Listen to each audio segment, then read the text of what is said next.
लेकिन जो पटेल जी पूरी जिंदगी आरएसएस पे प्रतिबंध लगाए रहे, भारतीय जनता पार्टी ने उनका जो है ना किडनैप कर लिया है, मूर्ति लगा के। उत्तर प्रदेश का चुनाव पूरा मुसलमानों पे करने जा रहे, विकास की बात ना हो उत्तर प्रदेश में, कि कोई शिक्षा की बात ना करे, स्वास्थ्य की बात ना करे। उत्तर प्रदेश में कोरोना काल में लोग नहरों में, नदियों में और गंगा जी में बहाए गए, उनकी बात ना करे, से बैन की मांग करेंगे। ये आरएसएस वाले लोगों सत्ता में बैठे और वो अडानी अंबानी की सरकार है। मांग किससे करेंगे? मांग तब करेंगे जब सत्ता बदलेगी, जब कोई सत्ता आएगी दूसरी, वो आरएसएस पे बैन लगाएगी, उनसे मांग करेंगे कि अब इन्होंने बहुत आतंक कर लिया है, अब इन पे बैन लगाया जाए, तब करी जाएगी। देखो ये झूठे लोग हैं, फरेबी लोग हैं, ये दंगाई लोग हैं। इनके बराबर में वो जो आपने आपको आतंकवादी बता रहा था, टेररिस्ट बता रहा था, गुंडा बता रहा था, माफिया बता रहा था, वो बराबर में खड़ा था जब ये कह रहे थे। लखीमपुर पे गाड़ी चढ़ाने वाला किसानों पे वो बराबर में खड़ा था। इसमें दूरबीन लेके ढूंढ रहे हैं, ये किसानों का इनकाउंटर करवा रहे हैं, गरीबों को मरवा रहे हैं और जो आतंकी और जो इनको लाभ पहुंचाने वाले लोग हैं, उनको पूरे देश का खजाना लुटा रहे हैं और देश में उनको छूट दी जा रही है। देखो अमित शाह जी का तुपका बैठा हुआ है, वो सत्ता में बैठ गए, वो दूरबीन से देखे, चाहे स्टेन गन से देखे, चाहे 30 कार्बन से देखे, वो अभी गृह मंत्री है। तड़ी पार जब गृह मंत्री होता है तो दूरबीन से सब कुछ देखता है। वो देश को एक निगाह से नहीं देखता है, वो दूरबीन से सब देखता है और जाति धर्म से देखता है। गृह मंत्री का ये काम नहीं। राष्ट्रवाद का नारा लगाते हैं लेकिन राष्ट्र के साथ विश्वासघात करते हैं, राष्ट्र के लोगों को जो है झूठ बोल के उनकी भावनाओं से खोलते हैं, लेकिन आखिर में बैठे हुए व्यक्ति को भूखा मारना चाहते हैं।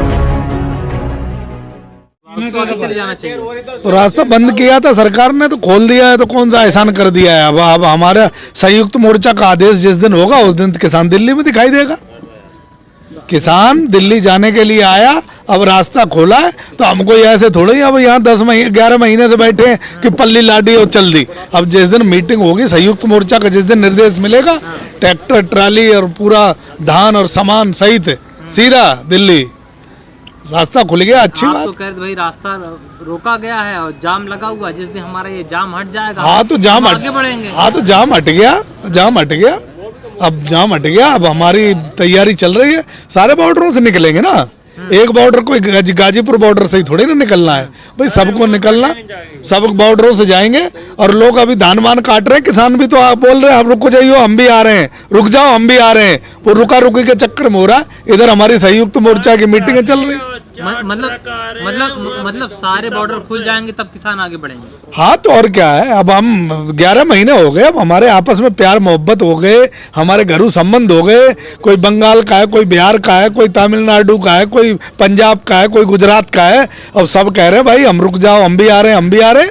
और टिकैत साहब का इधर हरी झंडी मिलनी बाकी है संयुक्त मोर्चा। अब यहाँ मन लग गया है, आगे जाने का दिल नहीं कर नहीं, आगे तो जाएंगे लेकिन जिस दिन झंडी मिलेगी, जिस दिन झंडी मिलेगी, अब तो और अच्छा मजा आएगा।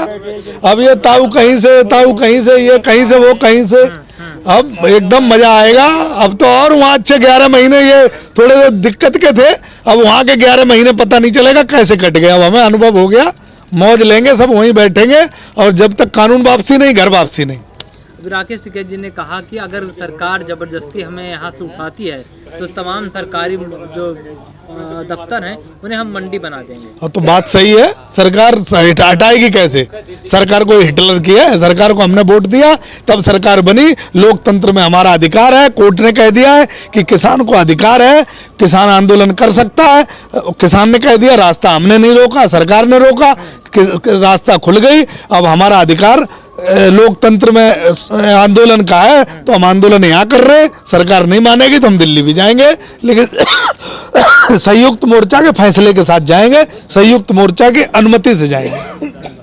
अभी देखा जाए तो जिस तरह से आज राष्ट्रीय एकता दिवस मनाया गया और प्रधानमंत्री ने कहा कि राष्ट्रीय एकता दिवस के मौके पर तमाम जो जाति, धर्म और मजहब के लोग हैं सभी एकजुट होकर के काम करेंगे तो देश तरक्की करेगा। देखो राष्ट्रीय एकता दिवस मनाया गया, एकता की बात कर रहे हैं प्रधानमंत्री। राष्ट्रीय एकता दिवस मनाया गया, पटेल जी का आज जयंती थी।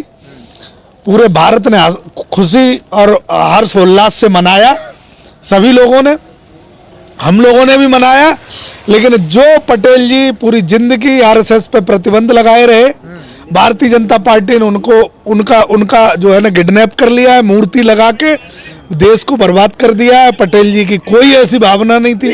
पटेल जी साधारण व्यक्ति थे, देश की तरक्की चाहते थे, देश का विकास चाहते थे। भारतीय जनता पार्टी के हमेशा वो खिलाफ रहे। भारतीय जनता पार्टी आज मूर्ति लगा के अपने पापों का प्रत्याग वो करना चाहती है, प्रत्यक्ष। लेकिन बीजेपी ही सबसे ज्यादा, सरदार वल्लभ भाई पटेल की बात करें तो बीजेपी अपना बीजेपी सत्ता में आ गई है, लोगों से गलती हुई है। पटेल जी की मूर्ति के सामने ये जो एक काले कारनामे करते हैं गांधी जी के और पटेल जी के नाम से ये सत्ता में आए, लेकिन पूरी जीवन पटेल जी जनसंघ और आरएसएस के खिलाफ रहे। लेकिन इन लोगों को पता है कि पटेल जी वो शख्सियत थे, पटेल जी वो हस्ती थे, पटेल जी ने देश के लिए वो योगदान किया था, उनका नाम लेके बेड़ा पार करना चाहते हैं। लेकिन आज की युवा जनरेशन समझ गई है, अब ये उनकी बातों में आने वाली नहीं है। पटेल जी को अपना हीरो मानते हुए, पटेल जी को अपना आदर्श मानते हुए भारतीय जनता पार्टी को उत्तर प्रदेश और देश से अब भगाएंगे। पटेल जी का जो सब कुछ है, जो पटेल जी ने देश में योगदान दिया था, वो अब लोग समझ गए। अब भारतीय जनता पार्टी के झांसे में नहीं फंसेंगे। उनके अपने खुद के हीरो नहीं है क्या? नहीं, उनका तो कोई लेना देना नहीं यार। पटेल जी उनसे हमेशा खिलाफ रहे। सावरकर है, सावरकर गोलकर है, उन्हें भी छोड़ रहे हैं। वो सावरकर गोलकर का नाम तब लेते हैं जब सत्ता में रहते हैं। अब चुनाव आ रहा है ना, पटेल जी का नाम ले रहे हैं। पटेल जी की मूर्ति लगा के और मत्था पटक पटक के ये वोट लेना चाहते हैं। अब पटेल जी के नाम से वोट नहीं मिलेगा, क्योंकि अब आज पटेल जी की जयंती पे सभी देश के युवाओं ने शपथ ली है कि पटेल जी के आदर्शों पे हम चलेंगे और भारतीय जनता पार्टी, जनसंघ और आरएसएस को अब देश में सत्ता में नहीं आने देंगे। क्योंकि पटेल जी पूरी जिंदगी ये कहते रहे कि आरएसएस देश के लिए घातक है और उन्होंने बैन भी लगाया था।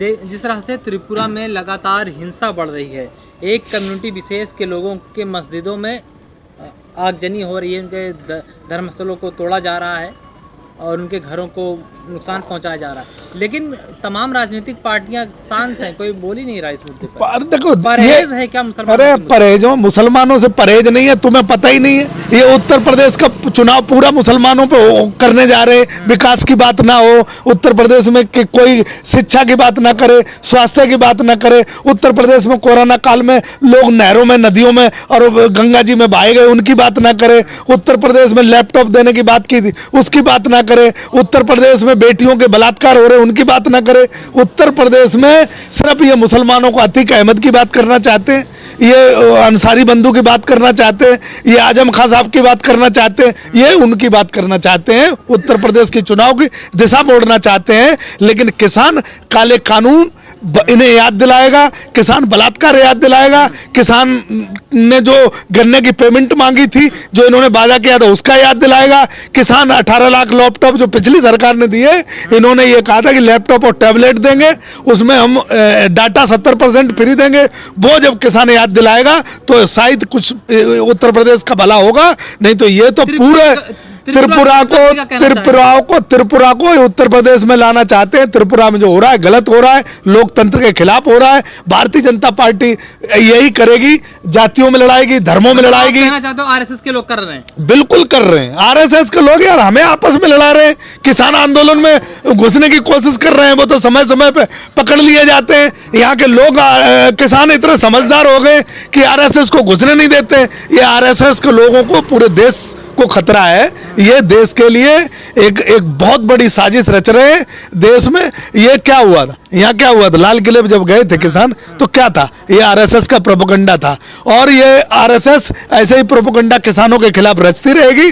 किसानों ने इनका पर्दाफाश कर दिया है, चाहे वो वहाँ का मामला हुआ हो, चाहे वो वहाँ जो काटा पीटी करी थी इन्होंने एक किसान की, वो आरएसएस का पूरा प्रोपेगेंडा था। पूरा आरएसएस जो है देश को बर्बाद करना चाहता है, किसानों में फूट डालना चाहता है। किसान समझ गया। आरएसएस बैन की मांग करेंगे आप? किससे करेंगे? किससे बैन की मांग करेंगे? ये आरएसएस वाले लोगों सत्ता में बैठे और वो अडानी अंबानी की सरकार है। मांग किससे करेंगे? मांग तब करेंगे जब सत्ता बदलेगी, जब कोई सत्ता आएगी दूसरी, वो आरएसएस पे बैन लगाएगी, उनसे मांग करेंगे कि अब इन्होंने बहुत आतंक कर लिया है, अब इन पे बैन लगाया जाए, तब करी जाएगी। सब लोग, हम लोग करेंगे।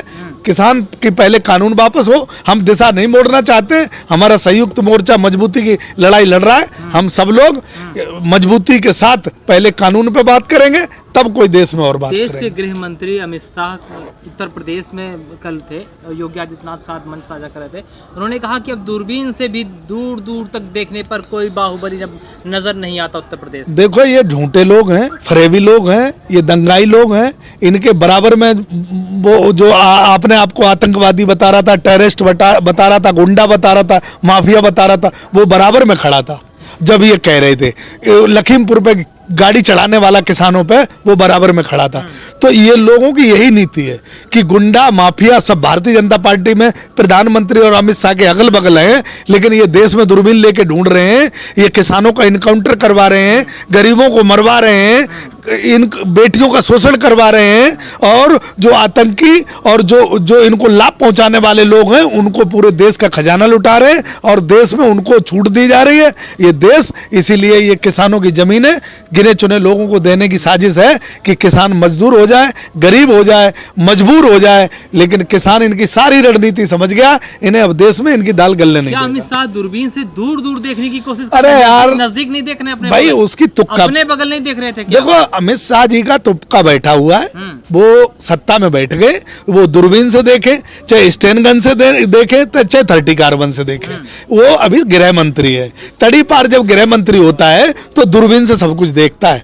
वो देश को एक निगाह से नहीं देखता है, वो दूरबीन से सब देखता है और जाति धर्म से देखता है। गृह मंत्री का ये काम नहीं होता है। अब तक कोई सही सरकार होती देश में तो किसान अपने घर होता, कानून किसान के पक्ष के नहीं है, वापस ले लिए होते और किसान को राष्ट्र निर्माता कहा गया था। जब प्रधानमंत्री सत्ता में आने के लिए उतावले थे, हमें राष्ट्र निर्माता कहा गया था, हमें राष्ट्रभक्त कहा गया था। हमारे बच्चे, हमारे भाई सीमा पे लड़ाई लड़ रहे हैं, तो हमें जितनी बड़ी संज्ञा दी गई थी, हमारा वोट लूटा गया था, अगर वो संज्ञा दी जाती तो किसान आज घर होता। किसानों की जमीन अडानी अंबानी के हाथ में नहीं होती, आज हमारी एमएसपी भी हमें मिल गई होती। लेकिन ये लोग कहते कुछ और, करते कुछ और, राष्ट्रवाद का नारा लगाते हैं, लेकिन राष्ट्र के साथ विश्वासघात करते हैं। राष्ट्र के लोगों को जो है झूठ बोल के उनकी भावनाओं से खोलते हैं, लेकिन आखिर में बैठे हुए व्यक्ति को भूखा मारना चाहते हैं।